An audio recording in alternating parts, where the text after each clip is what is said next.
I'd like Soham to give a little sneak peek into the plot, the story. Soham, there you go. Thank you. First of all, I'd like to congratulate my fellow young authors. The knowledge you have and the achievements you have are mind-blowing and inspirational and a little intimidating. So I'll go through the plot of our story. So the title is Simulated. It is a science fiction, as he said. Um, so it starts like there is a planet, and a group of scientists there decide to create a simulation, a life simulation.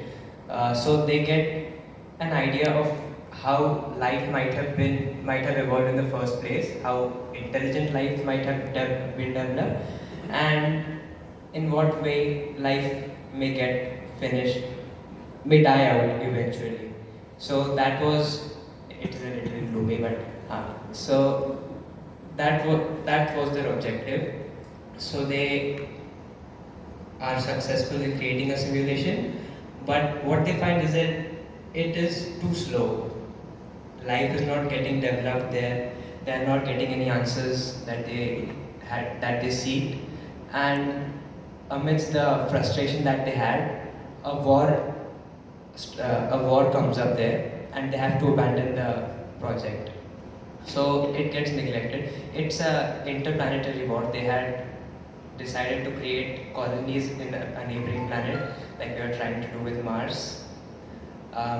So they were successful in that, but the problem occurred that the inhabitants there wanted freedom from the original planet, and so they had a war for freedom.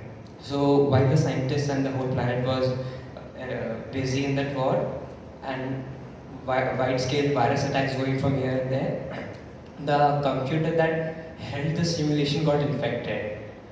So what happened was that the speed of the simulation suddenly picked up, that they initially had not done because they thought the computer might shut down. So the speed goes up, and suddenly life starts developing, and they start to see that the intelligent life that is getting developed is similar to the kind of life that they on their planet have.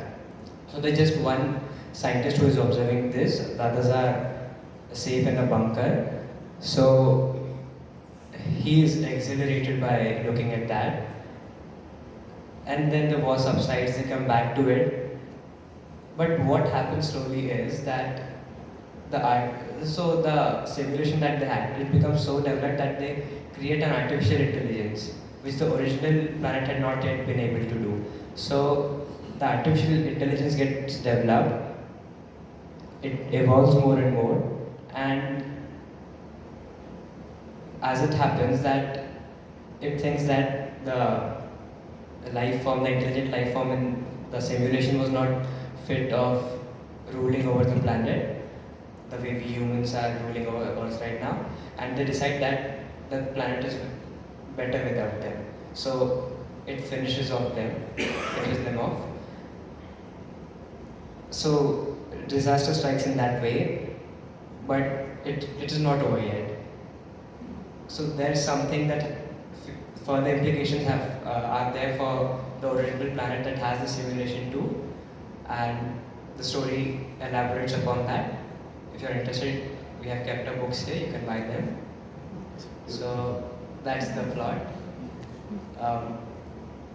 I have had some relatives who have said to us that it is a little too dark, a lot of destruction happens in it, but it is our take on what artificial intelligence is and can be, and though it is a fiction, we think that it somewhere has real implications for the world that we live in with artificial intelligence and all that. So yeah, that it is an attempt to make people aware of everything. So yeah, thank you once again, Rotary Club, for giving us this platform, and thank you people. Thank you.